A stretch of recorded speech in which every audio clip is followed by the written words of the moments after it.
Hello, we've got a pair of these BARFORD TriAxle trailers in stock, which we're very lucky to get hold of at this time when we're sold out of everything else on low loaders. So they are 27 tonne gross, so that'll be 22 tonne carry.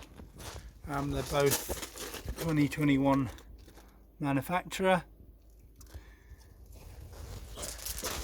They are on sprung ramps. There we can see a bucket well in the Beaver. They are plated ramps and they are softwood floor. So they are 8 stud axles on there, sprung axles with twin wheels.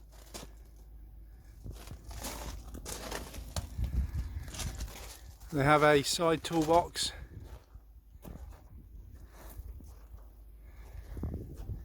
They're both identical spec. Hydraulic braking. So there you have them.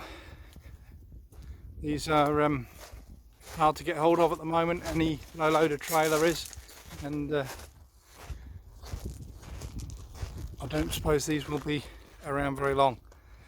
They're in stock currently at Bourne. Thanks for watching.